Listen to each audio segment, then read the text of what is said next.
ಗೀತಾ ಮಹಾತ್ಮೆ.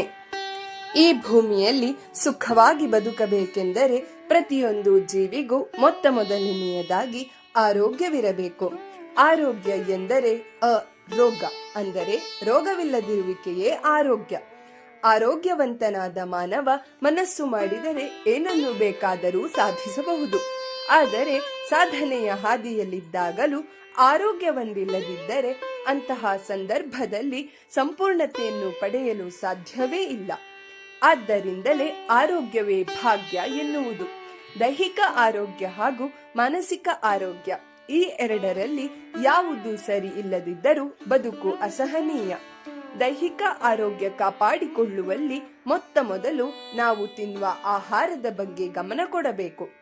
ನಾವು ತಿನ್ನುವ ಆಹಾರದ ಬಗ್ಗೆ ಶ್ರೀಕೃಷ್ಣ ಭಗವದ್ಗೀತೆಯ 17ನೇ ಅಧ್ಯಾಯದ 8ನೇ ಶ್ಲೋಕದಲ್ಲಿ ಹೀಗೆ ಹೇಳಿದ್ದಾನೆ: ಆಯುಸ್ಸತ್ವ ಬಲಾರೋಗ್ಯ ಸುಖ ಪ್ರೀತಿ ವಿವರ್ಧನಾಃ ರಸ್ಯಾ ಸ್ನಿಗ್ಧಾ ಸ್ಥಿರಾ ಹೃದ್ಯಾಃ ಆಹಾರ ಸಾತ್ವಿಕ ಪ್ರಿಯಾಃ. ಆಯುಷ್ಯ ಮನಸ್ಸು ಹಾಗೂ ಶರೀರದ ಬಲ, ಆರೋಗ್ಯ, ಸುಖ ಮತ್ತು ಪ್ರೀತಿಯನ್ನು ಹೆಚ್ಚಿಸುವ ರಸದಿಂದ ಕೂಡಿದ ಅಂದರೆ ರುಚಿ ಅಥವಾ ಪೌಷ್ಟಿಕಾಂಶಗಳಿಂದ ಕೂಡಿದ ಮನಸ್ಸಿಗೆ ಸಂತೋಷವನ್ನು ಉಂಟು ಮಾಡುವ ಸಾತ್ವಿಕ ಆಹಾರವನ್ನು ಸೇವಿಸಬೇಕು. ದೇಹದ ಆರೋಗ್ಯಕ್ಕೆ ಸತ್ವಯುತ ಆಹಾರದ ಜೊತೆ ದೈಹಿಕ ಚಟುವಟಿಕೆ ಕೂಡ ಅವಶ್ಯಕ. ಕಾಯಕವೇ ಕೈಲಾಸ ಎನ್ನುವಂತೆ ಸಮಯಕ್ಕೆ ತಕ್ಕಂತೆ ನಿಯಮಬದ್ಧವಾಗಿ ಸದಾ ಕೆಲಸ ಮಾಡಬೇಕು ಹಾಗೂ ವ್ಯಾಯಾಮ ಯೋಗಗಳನ್ನು ಮಾಡಬೇಕು.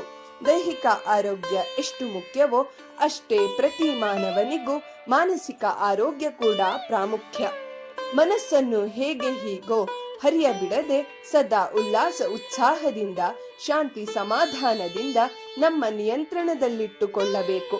ಒಟ್ಟಿನಲ್ಲಿ ದೈಹಿಕ ಹಾಗೂ ಮಾನಸಿಕವಾಗಿ ಪರರಿಗೆ ಕೈಲಾದ ಸಹಾಯ ಮಾಡುತ್ತಾ ಎಲ್ಲರಿಗೂ ಒಳಿತನ್ನೇ ಬಯಸುತ್ತಾ ನಮ್ಮ ಮೈಮನವನ್ನು ಸದಾ ಚಟುವಟಿಕೆಯಿಂದ ಕೂಡಿರುವಂತೆ ನಮ್ಮ ಜೀವನ ಶೈಲಿಯನ್ನು ರೂಪಿಸಿಕೊಂಡಾಗ ನಮಗೆ ಒಳ್ಳೆಯ ಆರೋಗ್ಯ ದೊರೆತು ನಮ್ಮ ಜೀವನ ಸಾರ್ಥಕವಾಗುತ್ತದೆ.